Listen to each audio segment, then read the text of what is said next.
Vamos a empezar comprobando que la ecuación diferencial que tenemos que resolver es exacta. Para eso voy a llamar m a la expresión que multiplica diferencial de x, n a la expresión que multiplica a diferencial de y, es decir, que para mí la m es 2x seno de y más y por e elevado a xy, y la n es x al cuadrado coseno de y más x por e elevado a xy.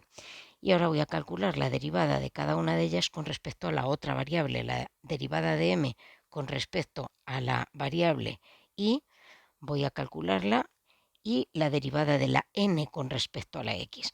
A ver, y voy a comparar ambos resultados. La derivada de m sería, con respecto a la y, 2x es una constante, y la derivada del seno de y es el coseno de y. Más, en el segundo sumando tengo un producto. Esto es el primer factor derivado 1 por el segundo sin derivar, más el primer factor sin derivar por la derivada de la exponencial e elevado a xy por la derivada del exponente. Como estamos derivando con respecto a la y, x es constante.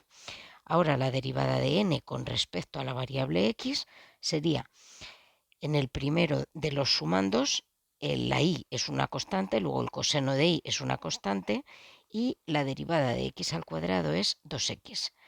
Más el segundo de los sumandos vuelve a ser un producto, derivamos como producto el primer factor derivado 1 por el segundo sin derivar, más la x sin derivar por la derivada de la exponencial, que es ella misma por la derivada del exponente.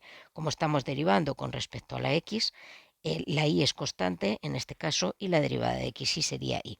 Se comprueba que efectivamente son iguales, la ecuación es exacta. Esto me garantiza que existe una función en dos variables, de tal manera que la derivada de esa función con respecto a la x es lo que nosotros hemos denominado m, y la derivada de la función con respecto a la y es lo que hemos denominado n.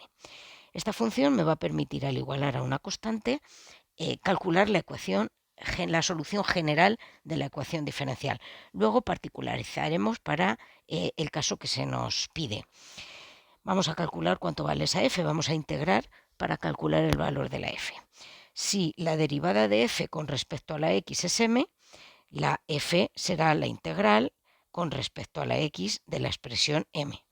Es decir, que voy a calcular la integral en este caso con respecto a la x, diferencial de x, de 2x seno de y más y por e elevado a xy, todo ello diferencial de x.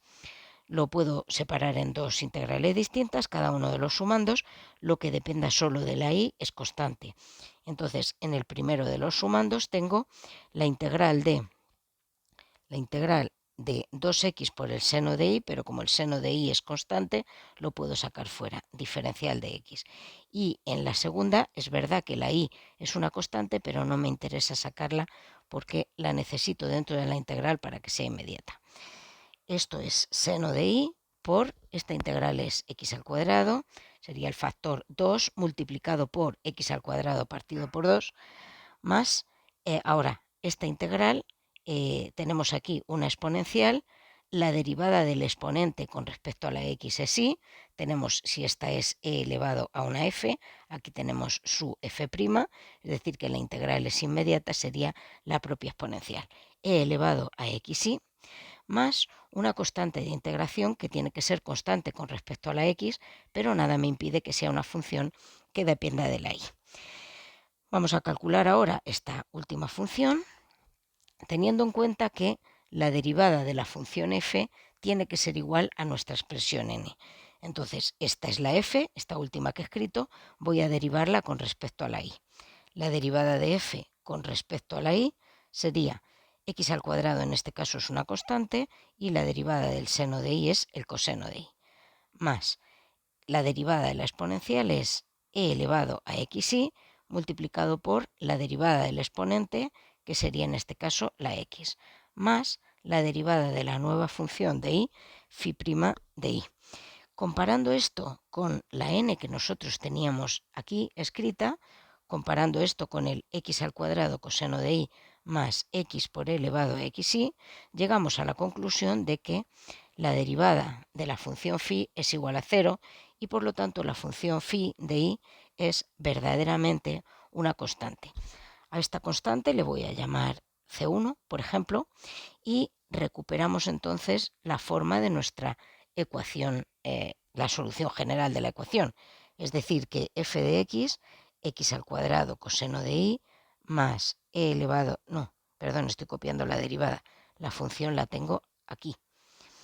Sería seno de y multiplicado por x al cuadrado, voy a colocar el x al cuadrado delante para que no haya ninguna ambigüedad, más e elevado a xy, más una constante que habíamos llamado c1, es igual a una función, una constante, otra constante distinta.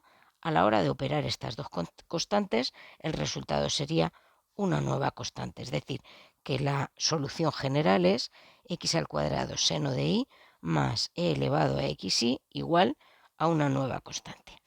Las condiciones iniciales que teníamos para nuestra ecuación eran que y de 0 es igual a pi.